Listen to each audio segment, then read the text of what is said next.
Hey everybody. Hi, it's Deanna, and I want to welcome you to Simple Steps to Online Success today.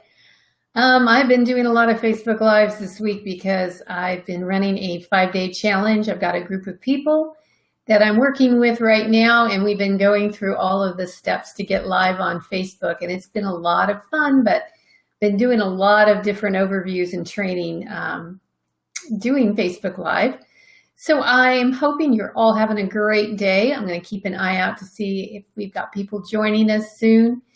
And today I wanted to talk a little bit about some mistakes that I see first-time business owners make. And this came about because I am in a Facebook group right now, business training, that has a lot of new people. I mean, people that have obviously been using the internet, but they haven't had a website.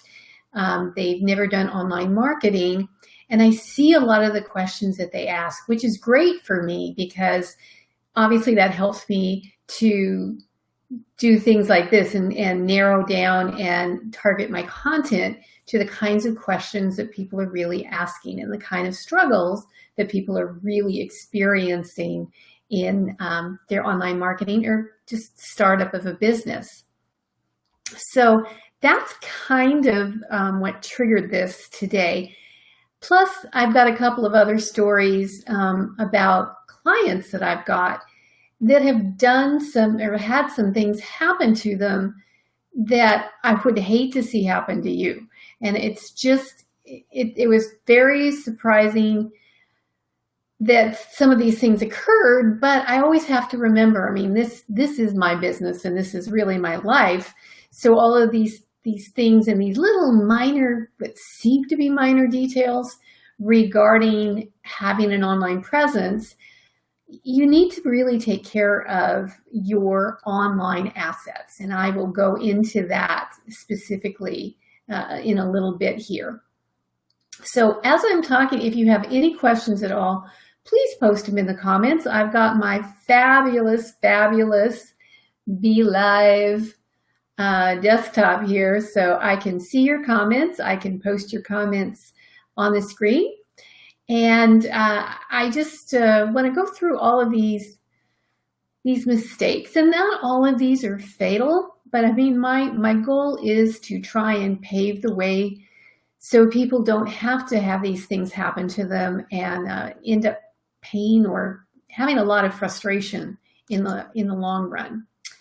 So the number one mistake, and I'm kind of starting from beginning, absolute total beginning, is not really starting with the end in mind. Now, obviously, in the world of business, whether you're online or offline, things change. Things, markets can change, products change. Lots of things can, be in flux. However, we always do want to have a plan. So for example, if you're starting an online business, you might want to think about what that could entail. Is that something where you're going to be creating courses? Is it your ultimate goal to have a membership site? Are you strictly selling products? And if you're selling products, how are you going to deliver those products? Are you going to be an Amazon associate and maybe just, funnel sales and have fulfillment handled by Amazon? A lot of these things will help you to decide and dictate what your online presence is going to be. And that is everything from what type of website you're going to have to what kind of tools you're going to want to incorporate with that website and to, how you're going to market, how you're going to create content. Everything that you do is really going to be dictated by the direction that you project your business is going to go. Now, the good news is most everything you do, if you decide to pivot, because you have a platform already established, it's not as difficult to pivot. You may need to do some different things to be incorporate, down the line, you just started out with a website and you just started blogging and now you want to have courses. It's okay. you can add that functionality on later on, even if you haven't accommodated for it. Easy for me to say. So that's just really, I don't know, that to me is really kind of mapping out what your goals are and where you're going to go. And part of that is, and I will tell you right now, one of the biggest questions that people came up with was, do I want a WordPress site, or do I want Squarespace, or do I want something like Wix? So I have my own bias. I won't lie to you. If you're really going to have a business, I think WordPress is the way to go. I have changed my mind as far as if your intention is out the gate to start creating courses or a membership site, something where you're having protected content on your site. I'm a big fan right now of New Kajabi, and I use New Kajabi. I did not put my website on Kajabi because I had so much content already on my WordPress site that just didn't make any sense to move all that content. If I start another business, if I have another project going on, which I do, I am going to use Kajabi for the website. I just think that is, again, taking a long-term view of where I want to go. It's the right platform. So nothing against Squarespace. I'm not a fan of Wix at all. We moved a client off of Wix onto WordPress, and she was very unhappy with Wix, and the site was not particularly attractive, and it didn't have a lot of the functionality that she needed. And that was quite a job to move all that content. So that's why I say, if you kind of have a view down the line, you want to try and minimize the amount of work you're going to have to do to change and to pivot. So keeping that kind of information in mind, the similar form, what are the goals for the business and the website? Again, you're just going to be a blogger? Are you going to sell products, in which case your website needs to support the ability to sell products? And you need to have a good view of what all of those different processes are going to be to sell a product, because your site has to be secure if you're going to have any opportunity where customers are going to have to enter credit card information. Honestly, right now, it's really a good idea to get what is called an SSL certificate to secure your site regardless. You may have noticed, if those of you that use the Google Chrome browser, you get a message these days if you're going to a site that's not secure, meaning it does not have an SSL certificate. Now, the good news is almost all the hosting providers that I know of are now providing it free as part of a hosting package. But in some cases, you need to pay an additional fee to get that certificate, to purchase the certificate and have it installed on your site. So if, again, you think you're going to take credit card information off your site, it's got to be secure.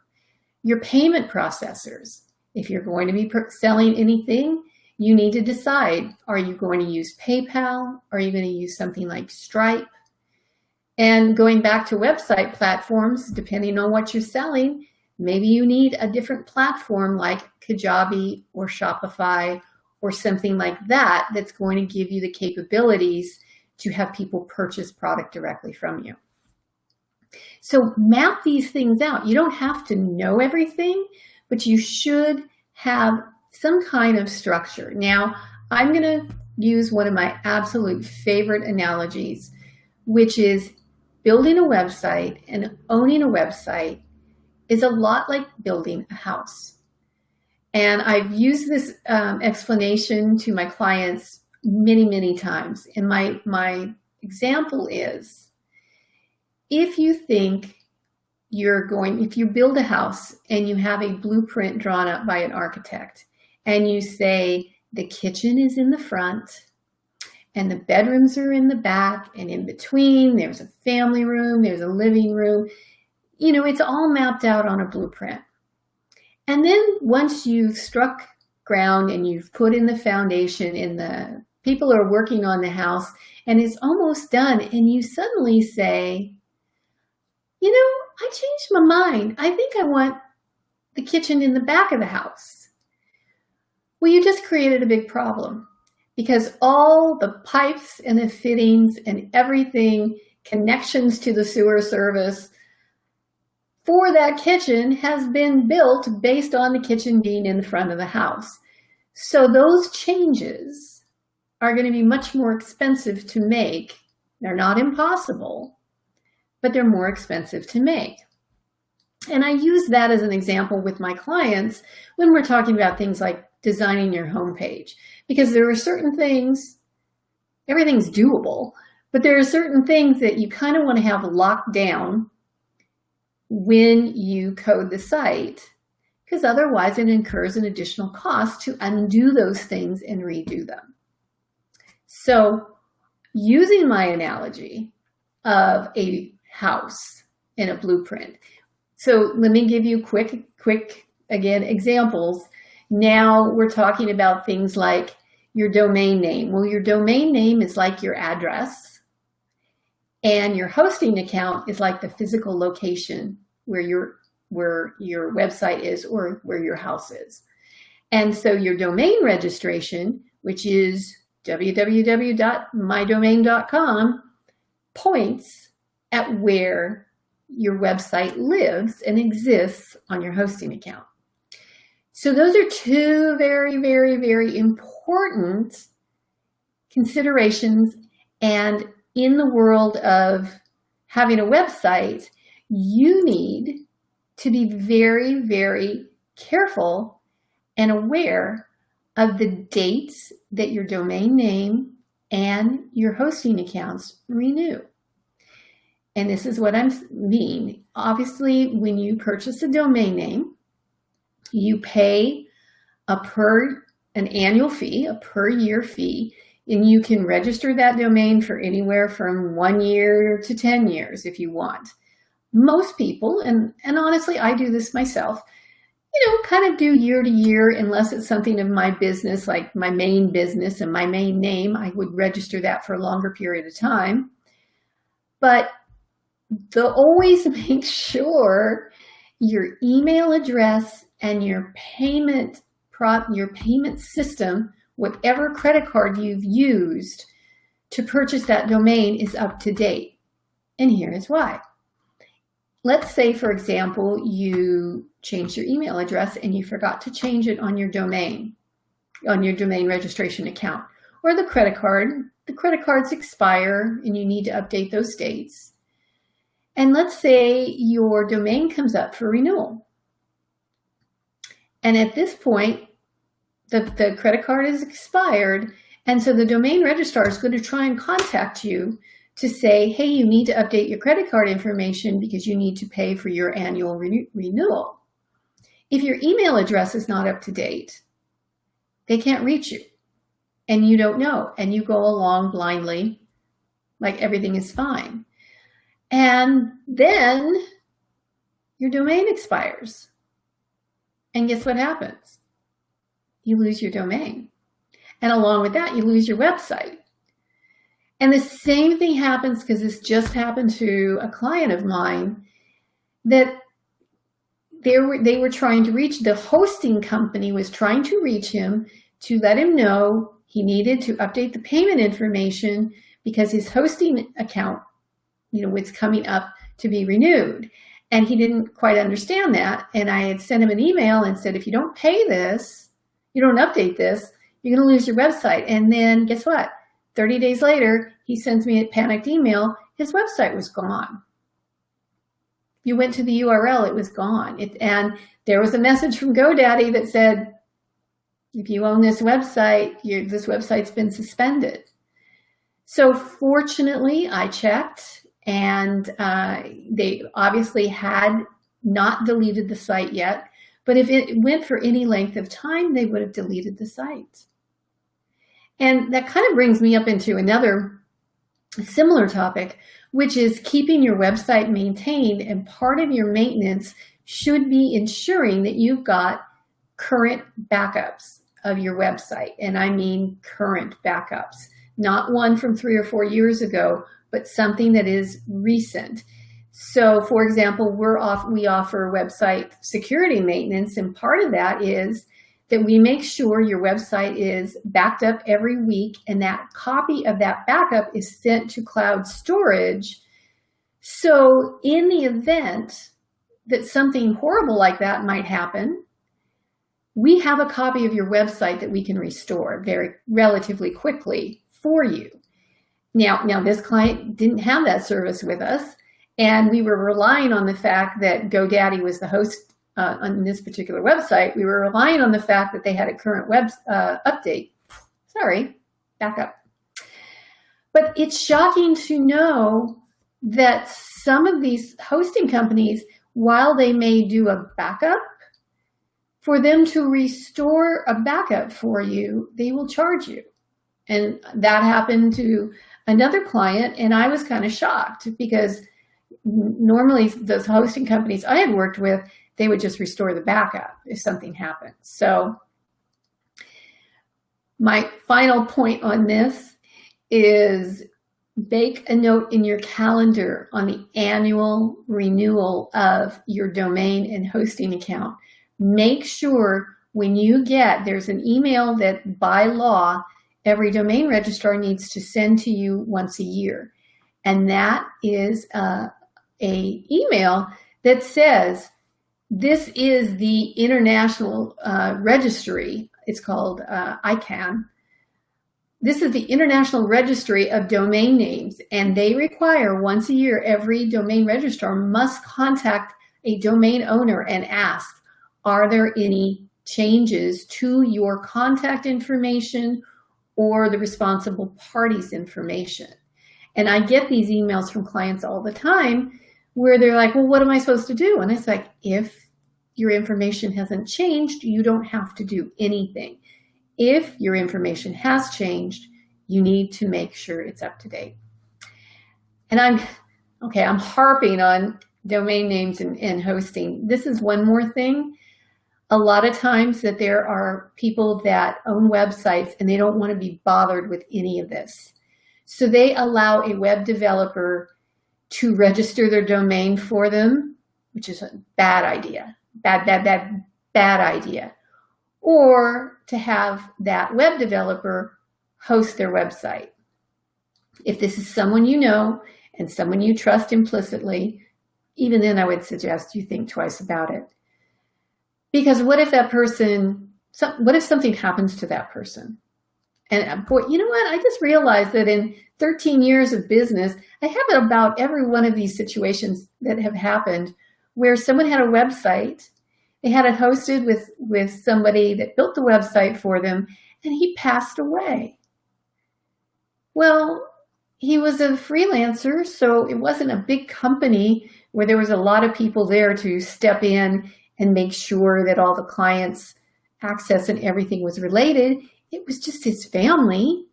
And, they most likely didn't know what to do or how to do it. And that person was kind of stuck because it's like, I can't access my website. I can't change anything. I can't even get it off of his server. So that's why I do recommend you own the hosting account and you go with a larger a company that's been in business for a while, that has a great reputation. And it was interesting that, there were a lot of questions in this group I'm part of about hosting companies, and everybody had an opinion about hosting companies. So you just kind of have to do your due diligence and do your research. Choosing the wrong platform. I apologize. I already covered that because that's really talking more about from your long-term view. Are you looking for something where you need a membership site or the ability to host courses or the ability to sell things? So, and it's, there is no real wrong platform unless it's wrong for your business. And again, if you need to change these things, it's a lot of work. It can be done, but it's just know that down the line you may have some additional work to do. The other thing that I see as a big mistake is going into having a website without really developing a content strategy. And I know a lot of this happens with a lot of brick and mortar clients that I work with, which is I just need to have a website up there so people can contact me. But those people also need the ability to show up on Google, right? They need search engine optimization to be able to help them stand out from their competitors. And when people are searching for their kinds of products or services, that they show up. Well, there's been, over the years, so many changes with Google. There have been so many changes to how they happen to tweak their algorithm. So the companies that show on the first page of Google, why they actually show there. It used to be there was a lot of manipulation. There were search engine SEO companies out there that could say, I'll guarantee you on the first page of Google, and they would do their little magic behind the scenes. Well, the truth is these days, what gets you on the first page of Google is excellent content that is written with your ideal customer in mind, using the terminology and the content, text, words, your images and your videos that are using the keywords that your ideal customer would use to find your type of business. If you don't have a content strategy and you simply say, I'm going to put up my website and I'm just going to let it go, you're going to get overtaken by people that are going to focus on creating new, fresh, relevant, keyword-rich content.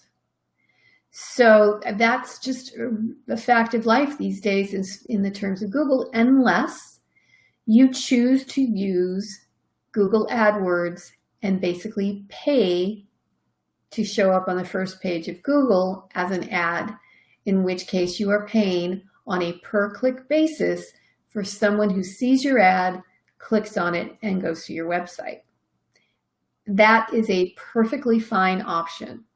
If you don't want to invest in a lot of time and possibly money to create a content strategy and develop content on your own and publish that content on a regular basis, then I would say Google pay-per-click is your way. And, you know, it gets expensive. It really does. And especially depending on your business, depending on the market that you're serving, and what keywords that you are trying to be found.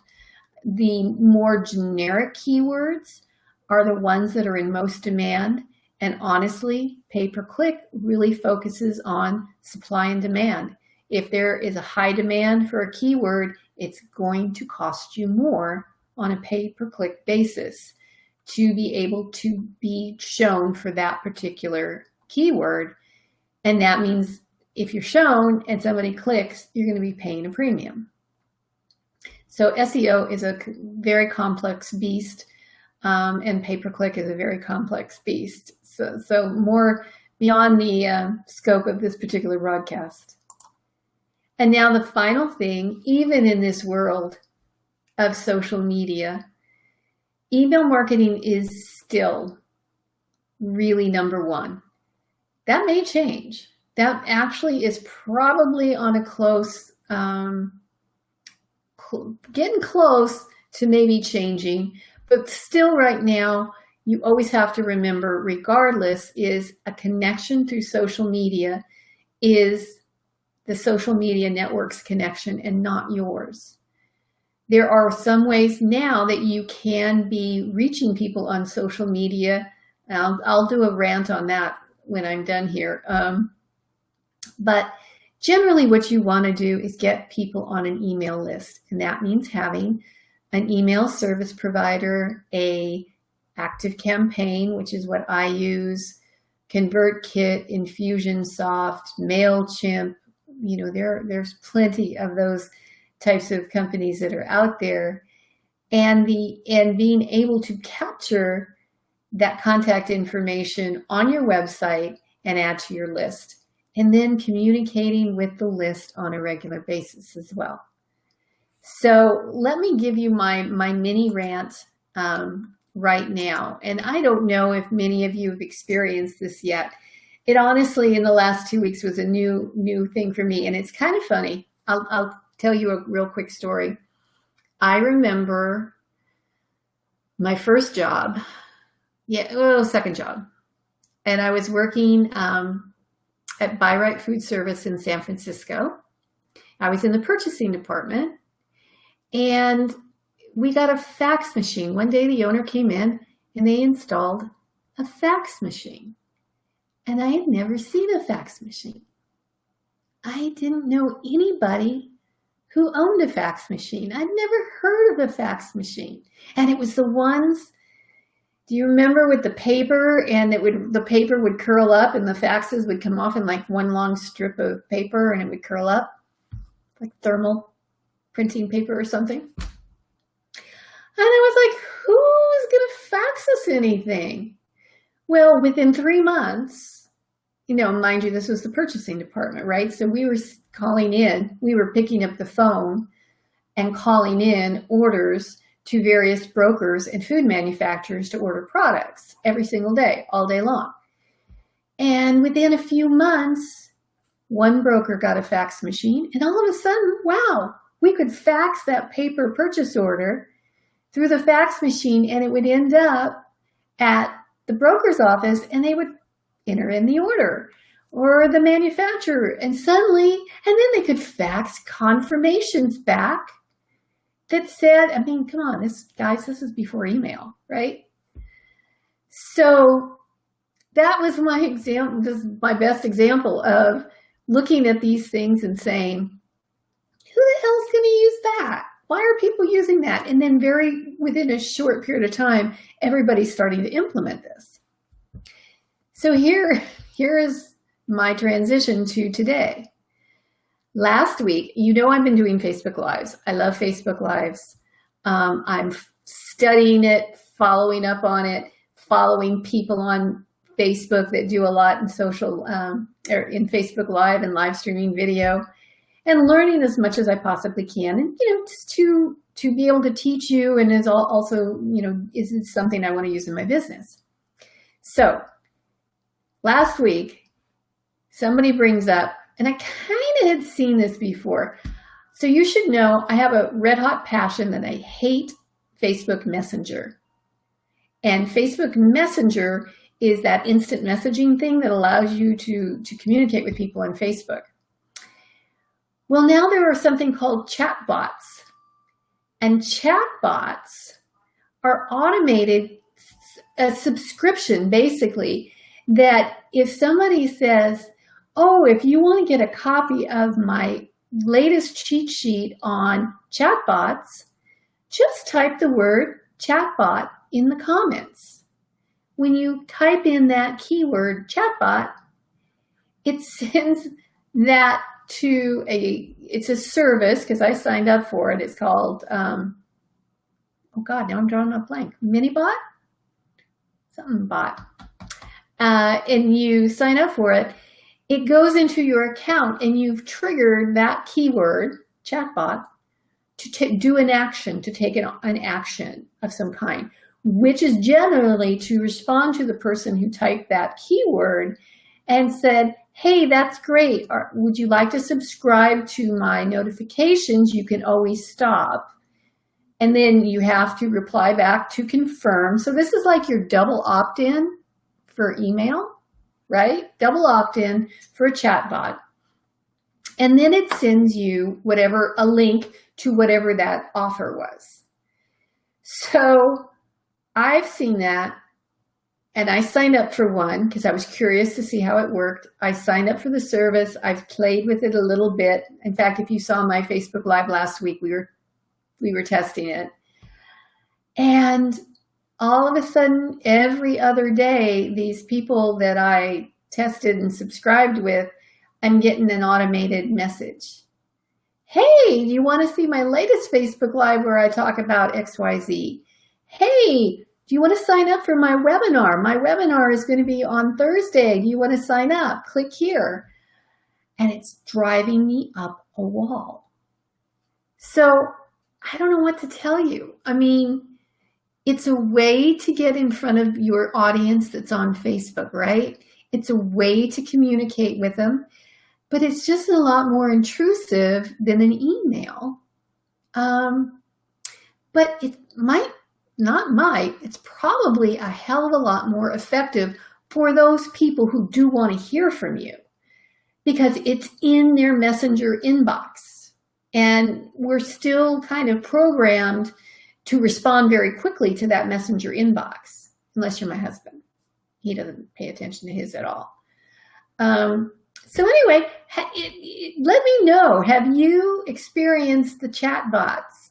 And what do you think of using Facebook Messenger as a way to have people subscribe to your updates?